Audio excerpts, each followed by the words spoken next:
Deep Throat. Oui.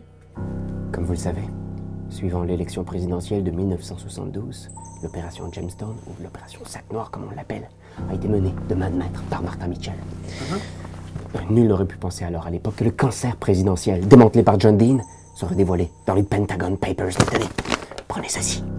Merci. C'est un peu notre fusil fumant à nous. Car si vous suivez tous les vols couverts par Alexander Butterfly, vous pourrez découvrir qui payait les avocats derrière le complexe Watergate. OK. Mais c'est quoi le rapport de ça pis de Pokémon Go? Parce que moi, je n'ai cherché un raid. Le pogné Moltres. C'est quoi votre identifiant? On pourrait peut-être devenir des amis. On va mettre un leurre. Oh, tabarnak. De quoi, tabarnak? Oh non, vous êtes plus en Gold Battle. Ah! J'ai un Horcrux! Watergate, c'est un jeu pour 2 joueurs. C'est un duel de cartes. Un duel politique, hein, parce que je sais pas dire, c'est très inspiré. Je dirais même que c'est exactement inspiré du scandale du Watergate. Avec Robert Nixon. Ben oui, justement, tout Tu te souviens de ça? Ben, on s'en souvient, tout ce qui est arrivé justement dans cet hôtel-là, dans les années 60, qui en fait, c'est... C'est ça, il n'y avait pas PayPass à ce moment-là, vous vous en souvenez, puis sa visa passait pas, il y en avait rien qu'une. Grosse affaire, grosse affaire. Puis ça, pour un président, C'est pas gentil.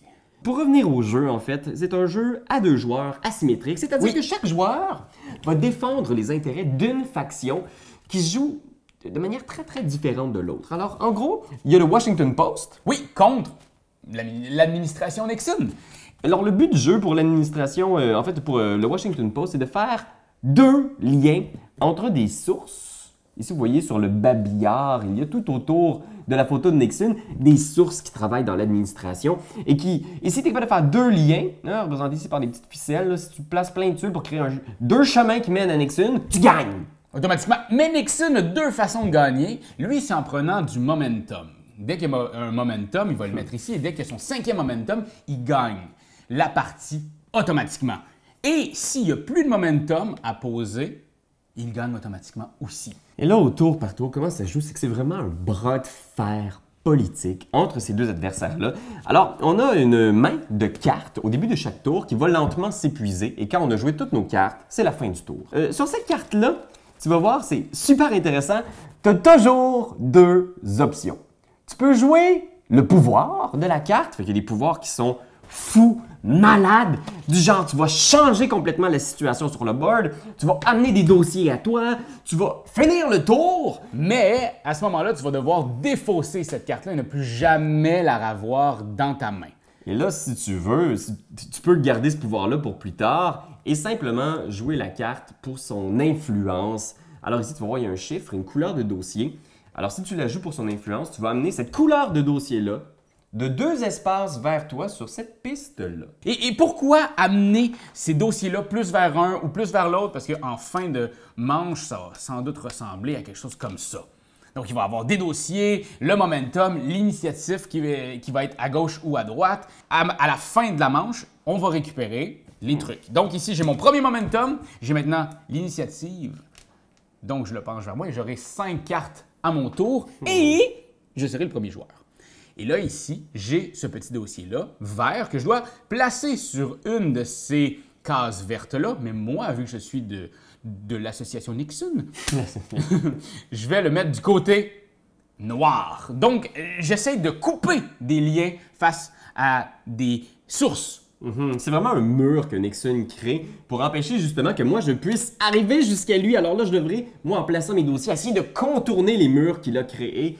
Ça, c'est si j'ai pas des cartes qui vont me permettre d'interagir, peut-être de détruire certaines de tes obstructions de justice. Et du côté de Nixon, on peut même détruire des sources. Donc, des sources qui, pour toi, auraient été vraiment bénéfiques, mais pour moi, je vais les mettre du côté noir. Et là, tout le lien que tu essaies de créer depuis le début, j'y ai d'effacer cette possibilité-là pour toi. Alors, vous voyez, même s'il y a une certaine forme d'abstraction, on est quand même assez proche de la réalité historique, de ce bras de fer-là qui a bouleversé les États-Unis à jamais, parce qu'on se rappelle le scandale du Watergate, tout ce qui s'est déroulé dans cet hôtel-là, finalement, c'était... Tu sais, on s'en rappelle quand même, hein, que... Ben, c'est une pénurie d'eau avec le plomb dans l'eau. Je veux dire, encore aujourd'hui, on a des remontrances de ça.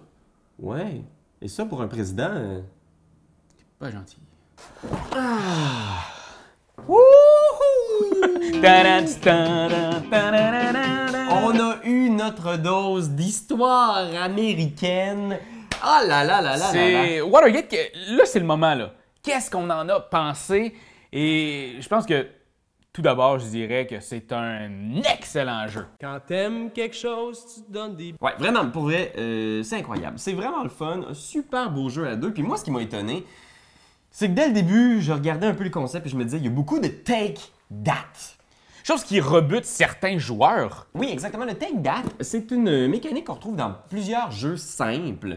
Des jeux comme Munchkin, des jeux comme Exploding Kittens. Donc, c'est des jeux dans lesquels tu vas piocher des cartes, tu vas lire leur effet, tu vas les appliquer et souvent, c'est juste des gros kicks d'un gosse. Ça, c'est le genre, mais ça, c'est simple habituellement. Tu sais, Take Ça That, fait c'est mal. une carte, puis on y va. Mais là, ici, on a quand même un éventail de cartes. Ouais. Et donc, essayer de comboter pour faire... Oui, c'est du Il y a- take that raffiné. Ouais.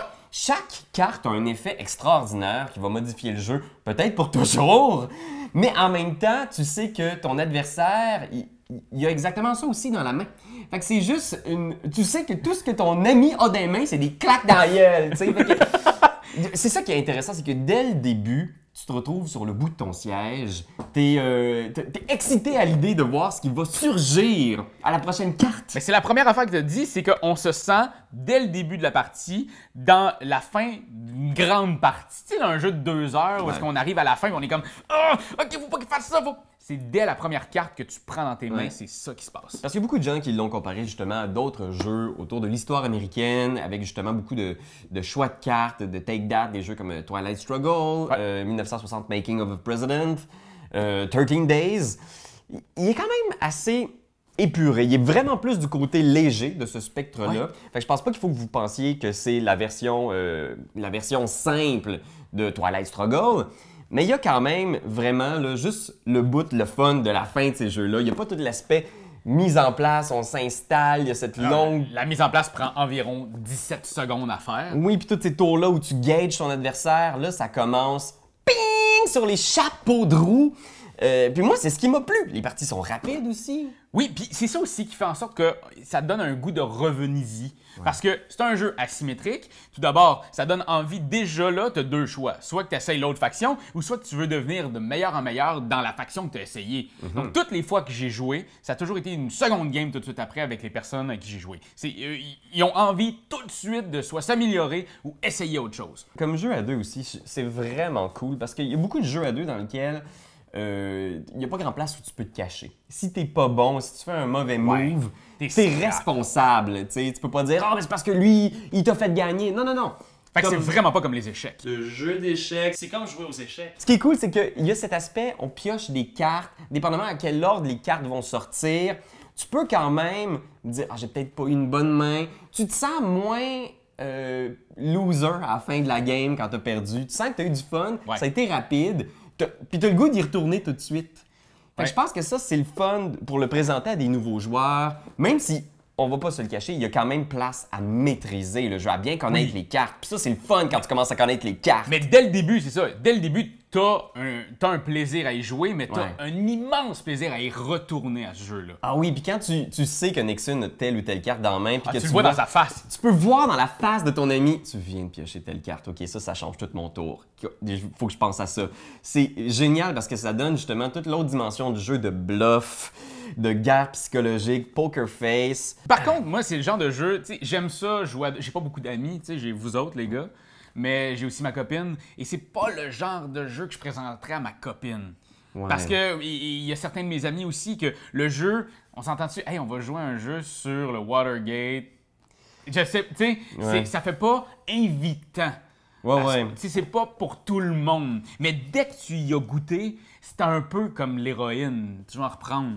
Oui, je suis assez d'accord qu'effectivement, c'est un bon jeu à deux, mais ça va vraiment dépendre. Il faut que tu trouves un partner ou une partner dans le crime Oui. pour pouvoir embarquer parce qu'effectivement, même les cartes, même si je salue la recherche aussi parce vraiment. que chaque carte a un petit fun fact. Est-ce qu'on peut appeler ça des fun facts? On va appeler ça des facts. Fait que oui, c'est intéressant si vous cliquez avec l'histoire, mais pour d'autres, ce jeu-là, tu sais, je me souviens d'avoir sorti les cartes puis d'avoir entendu genre, wow, ça a l'air crissement plate ton jeu. Puis, Si vous cliquez avec l'histoire, pour vrai, ça va être génial, mais il y a aussi une certaine forme d'abstraction qui fait que, grosso modo, c'est surtout les mécaniques puis les cartes bien pensées, bien balancées qui font que ce jeu-là est très bon. Vraiment. Puis je suis super content parce que c'est Yellow qui va le sortir en version française. Donc ça va arriver sous peu, tout dépendant de quand vous écoutez la vidéo. Si c'est l'année prochaine, ben là, c'est déjà ses tablettes en français. Ouais, puis je pense que c'est important aussi. La langue est importante dans ce jeu-là, je trouve. Là, Ouais, parce que moi, je pense que ça peut aussi présentement rebuter du monde qui parle pas Absolument. trop anglais parce qu'il y a beaucoup de lecture.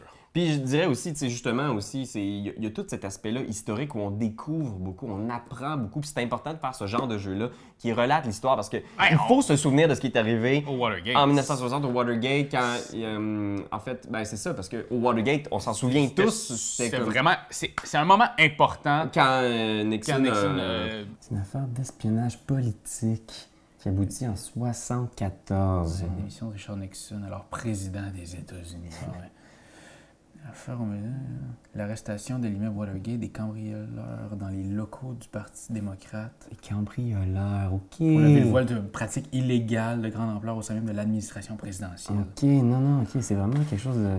Finalement, c'est comme si ça avait marqué le paysage politique américain, là. Wow. Je pense qu'il n'y a plus des affaires de même qui se passent de nos jours. Quand t'aimes quelque chose, tu donnes des bisous dessus. Mais comme c'est un ordinateur, tu donneras pas de bisous. Tu vas plutôt commenter, puis tu vas partager. Oh oui, partager, partager, partager. C'est la leçon de Jésus!